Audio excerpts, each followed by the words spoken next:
चपंडुस की फौज के हाथ में शिक्षा विभाग चला गया है। अब बताइए, सरकार ये जिंदगी के साथ खिलवाड़ न कर रहा है बीएड वाले को आश्वासन देख करके। सबसे बड़ी सवाल क्या था, बीपीएससी का जो अभी वर्तमान चेयरमैन है, इनसे पीआरडीए चला था जब नौकरी में थे, आईएएस थे, पटना क्षेत्रीय विकास प्राधिकार के जब चेयरमैन थे, तो नीतीश जी को चाहिए मतलब अपने मन का अफसर। बेवजह ही लोग सुप्रीम कोर्ट में जा रहा है। सुप्रीम कोर्ट से भी निराशा हाथ लगी, इसलिए कि डबल बेंच का फैसला को कैसे सुप्रीम कोर्ट काट सकती है। अब उसमें एनसीटी ने नोटिफिकेशन जारी कर दिया सब स्टेट को कि भाई बीएड वाले को मत बहाल करो। बिहार सरकार, जैसे आप पढ़े होंगे बचपन में, एक मजाक में लोग कहते हैं चपंडुसों की फौज है, तो बिहार सरकार में अभी जितना भी है सब चपंडुसों की फौज है। बीपीएससी चला गया है। बीपीएससी में आपको मैं बता रहा हूँ कि एक कर्मचारी को वहाँ अगर जांच हो तो ये लोग के यहाँ से करोड़ों रुपया पकड़ाएगा। जैसे आप देखिएगा, आर्थिक अपराध इकाई बिहार का है, इसका जो सर्वा है इस रैंक में जो आ रहा है, ये तो खुद बालू लुटेरा रहा है, बालू से अरबों अरबों रुपया कमाया है। तो क्या नीतीश जी अगर ईमानदार होते तो बिहार का मुखिया को पता नहीं है कि मेरा आईएएस आईपीएस कौन लूट रहा है। अब फैसला आ गया तो दिग्भ्रमित कर रहा है। अब कितना परेशानी हुआ होगा बीएड वाले को। उनको पहले ही मना हो गया था तो नोटिफिकेशन निकाल देते। नोटिफिकेशन निकालते कि भाई आप लोग को परीक्षा में नहीं शामिल होना है। कम से कम आने जाने का भाड़ा जो 10-5 हज़ार रुपया खर्च हुआ सबका बचेगा। बिहार के लिए नहीं, हम कहते हैं कि ये जो बोलता है इस तरह से, उसके गांव के लिए जजमेंट होता है कि पूरे देश के लिए जजमेंट होता है। बीएड वाले अभ्यर्थियों को लेकर जिस तरीके से सुप्रीम कोर्ट का फरमान आया था और कहा यह गया था कि बीएड वाले अभ्यर्थी प्राथमिक शिक्षक नहीं बन पाएंगे, उसके बाद जो जजमेंट है वो सामने निकल के आया है और उसमें यह साफ कहा गया है कि बीएड वाले अभ्यर्थी जिस तरीके से बिहार में परीक्षा दिए हैं वो प्राथमिक शिक्षक नहीं बन पाएंगे। हमारे साथ बात करने के लिए पटना हाईकोर्ट के जाने माने अधिवक्ता कहे जाने वाले डॉक्टर कौशलेंद्र नारायण है। नारायण जी, जिस तरीके से जजमेंट आया था उसके बाद भी परीक्षा ली गई और कहीं ना कहीं परीक्षा लेने के बाद फिर से अब फरमान आ गया सुप्रीम कोर्ट का, सुप्रीम कोर्ट की तरफ से जारी किया गया लेटर। उसमें कहा गया है कि परीक्षा ली गई, जिसके बाद बीएड में वाले अभ्यर्थियों की बहाली। देखिए अभिषेक जी, मैं बता रहा हूँ, मैं बार बार कहता हूँ कि बिहार में कॉन्स्टिट्यूशनल ब्रेकडाउन हो बहुत लोगों को खराब लगता है। अब बताइए, सरकार ये जिंदगी के साथ खिलवाड़ न कर रहा है बीएड वाले को आश्वासन देख करके। मैं आपको बता रहा हूँ, बीएड वाले अभ्यर्थी हमारे भी टच में हैं। कोई बंगलोर से आया है, माने बिहार के जो बच्चे बाहर रहते हैं पढ़ाई कर, वो परीक्षा देने आया था, तुम परेशान कर दिए। रहने का जगह नहीं था, 500 रुपया का होटल का 3-3 हज़ार रुपया 4-4 हज़ार दे करके सब रहा है। सबसे बड़ी सवाल क्या था, बीपीएससी का जो अभी वर्तमान चेयरमैन है, इनसे पीआरडीए चला था जब नौकरी में थे, आईएएस थे, पटना क्षेत्रीय विकास प्राधिकार के जब चेयरमैन थे, तो नीतीश जी को चाहिए मतलब अपने मन का अफसर, चाहे वो सड़ा हुआ क्यों न हो, तो अपना बनाए हुए हैं। आप ये समझिए कि एक बच्चा जानेगा कि सुप्रीम कोर्ट का डबल बेंच का शुरू में ही जस्टिस अनुरोध बोस और सुधांशु धुलिया का जजमेंट था और एनसीटी को हिदायत था कि भाई बीएड वाले 1 से 5 तक बहाल नहीं होंगे, प्राथमिक विद्यालय में शिक्षक नहीं बनेंगे। जोर जबरदस्ती बीपीएससी ने ईगो बनाया, नीतीश कुमार ने ईगो बनाया। अभी देख ही रहे हैं शिक्षा मंत्री और पाठक जी का क्या चल रहा है, ये लोग ईगो बनाया। मैं स्पष्ट रूप से बता रहा हूँ और कहा कि नहीं, जो अगर हम नोटिफिकेशन निकाल दिए हैं तो हम परीक्षा लेवे करेंगे। अरे परीक्षा लो ना। आप करते क्या कि बीएड वाले से को भी राहत उसमें देते, आप उसको अपग्रेड कर देते सीट को, बीएड वाले उसमें एडजस्ट कर देते, होता कि भाई परीक्षा दीजिए, हम आगे वाला में एडजस्ट करेंगे। दूसरी तरफ मैं बता रहा हूँ, बेवजह ही लोग सुप्रीम कोर्ट में जा रहा है। सुप्रीम कोर्ट से भी निराशा हाथ लगी, इसलिए कि डबल बेंच का फैसला को कैसे सुप्रीम कोर्ट काट सकती है और वो तथ्यात्मक फैसला है। अब उसमें एनसीटी ने नोटिफिकेशन जारी कर दिया सब स्टेट को कि भाई बीएड वाले को मत बहाल करो। बिहार सरकार, जैसे आप पढ़े होंगे बचपन में, एक मजाक में लोग कहते हैं चपंडुसों की फौज है, तो बिहार सरकार में अभी जितना भी है सब चपंडुसों की फौज है और एक चपंडुस की फौज के हाथ में शिक्षा विभाग चला गया है। बीपीएससी चला गया है। बीपीएससी में आपको मैं बता रहा हूँ कि एक कर्मचारी को वहाँ अगर जांच हो तो ये लोग के यहाँ से करोड़ों रुपया पकड़ाएगा। जैसे आप देखिएगा, आर्थिक अपराध इकाई बिहार का है, इसका जो सर्वा है इस रैंक में जो आ रहा है, ये तो खुद बालू लुटेरा रहा है, बालू से अरबों अरबों रुपया कमाया है। तो क्या नीतीश जी अगर ईमानदार होते तो बिहार का मुखिया को पता नहीं है कि मेरा आईएएस आईपीएस कौन लूट रहा है। तो EOU जांच किया बीपीएससी में, इसके पहले ही बीपीएससी वाला में क्या हुआ, रंजीत रजक को जेल भेजा, 2 महीना के अंदर ये लोग चार्जशीट भी नहीं जमा किया, बेल हो गया। कानून भी तो वाद हो जाती है ना न्यायपालिका।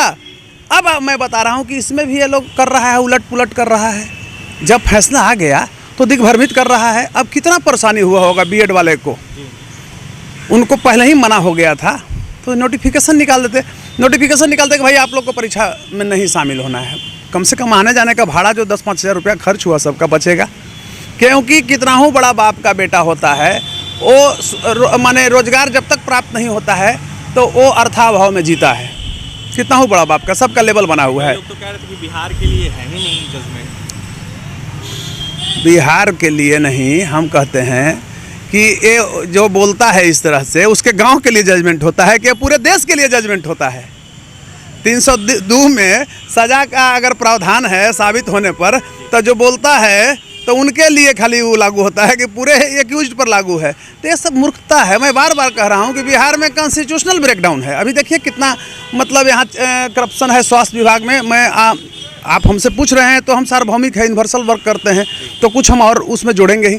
अभी आप पीएमसीएच में चले जाइए, आप एक पत्रकार हैं, क्या कर दिया सरकार, तुगलकी फरमान कि पीएमसीएच में मीडिया वाले नहीं जाएंगे, क्योंकि नीतीश कुमार ने अपने लोगों को वहाँ बहाल किया है। जिसको कोई योग्यता नहीं है वहाँ जाइए, नर्स में देखिए, नर्स को लिखने नहीं आता है, नाम नहीं, ये प्राइवेट से डिग्री लेकर के आ रहा है सब। और सब अभी देखिए 11,000 नर्सेज की बहाली हो रही है। ये सब पैसा पर सेटिंग हो गया, सब पैसा पर हो गया है। उसको इंजेक्शन नहीं देने आ रहा है, इंजेक्शन का नाम नहीं पढ़ने आ रहा है। अभी आप जाएंगे, मैं हथुआ वार्ड में गया था, हाल एक हमारे रिलेटिव भर्ती थे, हालांकि एक्सपायर भी होकर गए।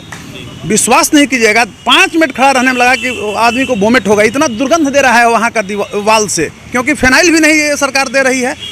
तो अब कुछ है नहीं। बीएड वाले अब भी आशा तोड़ दें, और समझ रहे हैं ना, सुप्रीम कोर्ट डिसीजन नहीं ना पलट सकता है, डबल बेंच का डिसीजन है। अब क्या है कि अब ये चीज़ को सच को बोलो तो लोग कहते हैं कि ये जो बोल रहे हैं सही है। अरे भाई, जब सुप्रीम कोर्ट का फैसला आ ही गया है तो ये तुमको फंसा न रही है बिहार सरकार, ये कर रही है। नहीं, ये चपंडूसों की सरकार है। ये तथाकथित कुशासन है, सुशासन नहीं। कौन है तथाकथित सुशासन? कैसे आप बताइए। जिस नीतीश कुमार ने लॉ एंड ऑर्डर का हवाला दे करके लालू यादव को जंगल राज कहा और सत्ता में आए थे, और ही महाजंगल राज बना दिया बिहार को। अब दोनों एक हो गए हैं। मैं एक जिम्मेवार नागरिक के तहत भी, एडवोकेट नहीं, जिम्मेवार नागरिक के तहत भी मैं बोल रहा हूँ। मेरा बोलने की मुझे आज़ादी है।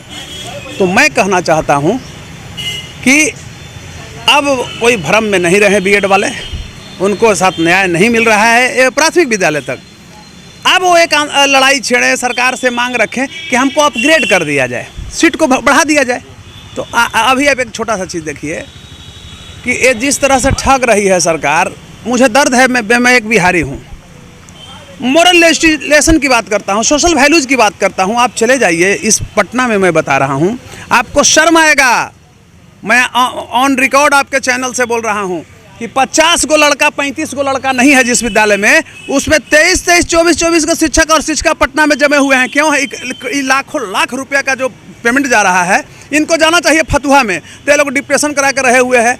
भाई भतीजावाद, भाई नीतीश जी के लोग हैं, मैक्सिमम देखिए सारे लोग नीतीश जी के हैं। माने नीतीश कुमार ने अराजकता फैला दिया है बिहार में, जातिवाद का। आप जहाँ भी चले जाइए शिक्षक में, मैं रिकॉर्ड अगर कहेंगे तो विद्यालय भी 10 नाम बता दूंगा। तो आप जाकर देखिए विद्यालय में ये लोग भर गया है, पैसा दे के पोस्टिंग करा लिया है, एक को दिन विद्यालय जाना नहीं है। तो जब सरकार के आंख के नीचे इस तरह की घटना घट रही है, मुझे दर्द है, क्षोभ है बिहारी होने के नाते कि लिटरेसी बढ़ना चाहिए था। ये बताइए कि आज के 8-10 साल पहले शिक्षक नहीं थे, आप सुनते थे ना, तो ये कहते थे कि लालू जी ऐसे करते थे। लेकिन अब तो दुर्भाग्य है कि दोनों एक न हो गए, जैसे चोर चोर मौसेरे भाई वाला हाल है। आज आप चले जाइए, 5 लाख शिक्षक के बहाली हुआ है, तो क्या शिक्षा का रेशियो बढ़ा भाई? तो क्या किया कि मिल करके शिक्षा मंत्री यहाँ का और नीतीश जी के एक करीबी मंत्री ने कि सरकार यहाँ केमिकल बेच दिया, केमिकल घोटाला कर दिया, लेबोरेटरी अपग्रेडेशन घोटाला यही ना हाई स्कूल में नहीं, उसको PIL दायर किया था पटना हाई कोर्ट में। लड़के को आया था कि परखनली से परिचित होंगे, केमिकल से प्रैक्टिकल करेंगे, वो भी खा गया। सामान अपग्रेडेशन का 3 लाख रुपया था सारे विद्यालय में, वो भी पैसा खा, यानी 340 करोड़ का घोटाला ही सरकार ने किया है 3 साल पहले, 2.5 साल पहले। हंसी आएगा कि गुरुजी, बीएड की बात हो रही है, शिक्षा की बात हो रही है, गुरुजी लोग किए क्या था, जो हेडमास्टर थे वो डीओ से मिलकर डीओ ने 30% पैसा ले लिया, वहीं कई बार अखबार में आया है। और ये लोग, शर्म आएगा, हंसने का चीज़ है।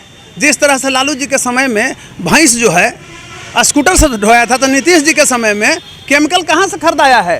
केमिस्ट एंड ड्रगिस्ट कहाँ से नहीं खरीदाया है, वो इंटरप्राइजेज के दुकान से खरीदा गया है। बताइए, जांच के आदेश है, double bench chief justice Sanjay Karol और जस्टिस एस कुमार के बेंच ने आदेश दिया था।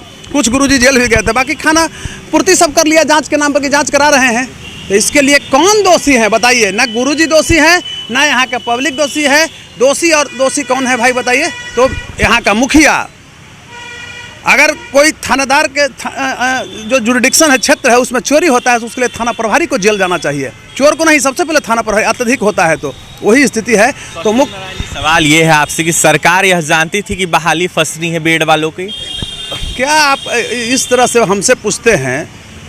आपको पता नहीं है? इस पर पहले ही ना आप आए हैं 4 बार 5 बार, हमको चेहरा आपका याद नहीं है, चैनल याद नहीं है, तो उस पर तो हम पहले ही बताए थे कि ठग रही है सरकार। अब बीएड वाले को भी खराब लगता हो नहीं, मैं तुम्हारी हक की बात करता हूँ। हमेशा मैं शिक्षा से जुड़ा रहा हूँ। शिक्षा एक ऐसी वस्तु है जिसका उपयोग पुरानी पीढ़ी नई पीढ़ी पर करता है, जिसका प्रस्तुतिकरण वर्तमान में नहीं होकर भविष्य में होता है। लेकिन नीतीश जी ने क्या कर दिया तुम लोगों को?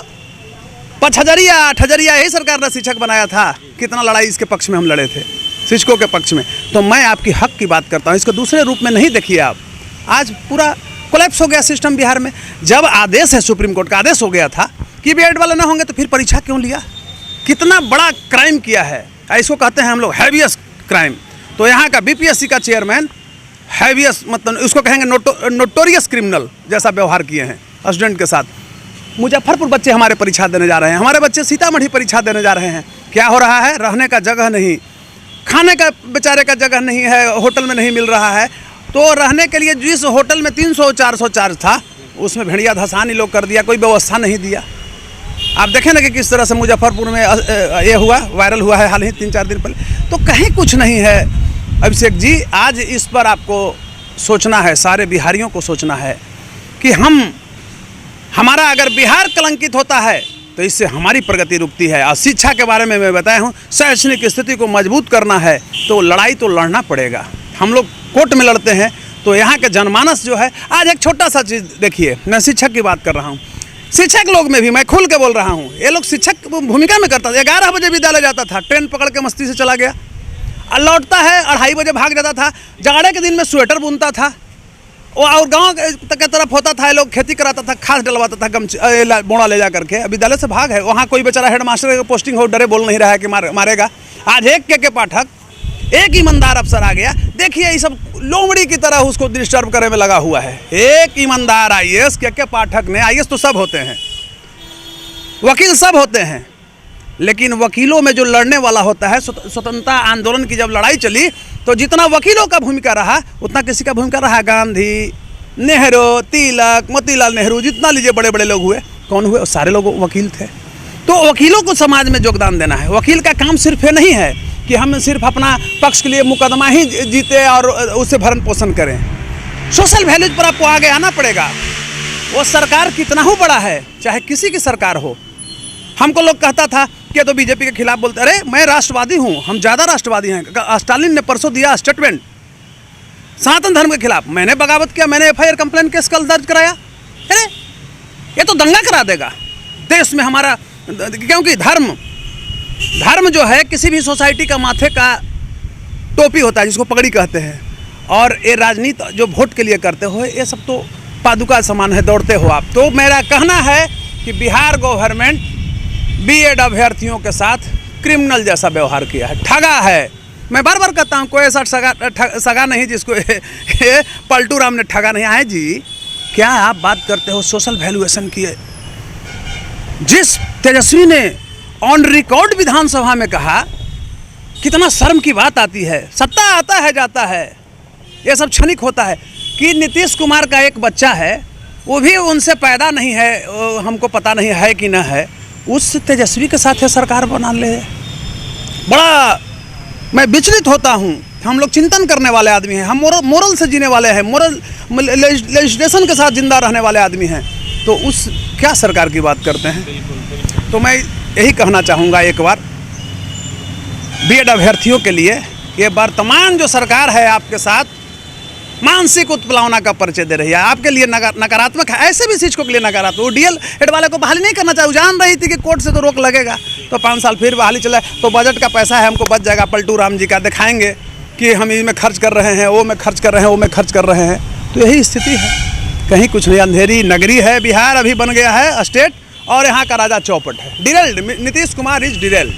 नीतीश कुमार इज डिरेल्ड, अंधेरी नगरी चौपट राजा नीतीश कुमार। डॉक्टर कौशलेंद्र नारायण जो कि पटना हाईकोर्ट के जाने माने अधिवक्ता हैं, उन्होंने बीएड वाले अभ्यर्थियों को लेकर जिस तरीके से जजमेंट आया इसको लेकर विश्लेषण कर रहे थे। वहीं जिस तरीके से नीतीश सरकार यह जानती थी कि बीएड वाले अभ्यर्थियों की बहाली फंस जाएगी, इस वजह से परीक्षा लिया गया और कहीं ना कहीं बहाली फंस गई। ऐसे में बीएड वाले अभ्यर्थी सीधे बीपीएससी एग्जाम की बहाली से बाहर हो गए। क्या कुछ कह रहे थे कौशलेंद्र नारायण, आपने तमाम प्रतिक्रिया सुनी है और तमाम खबरों के लिए NBC 24 के साथ बन रहे पटना से सहयोगी अमित के साथ अभिषेक की रिपोर्ट।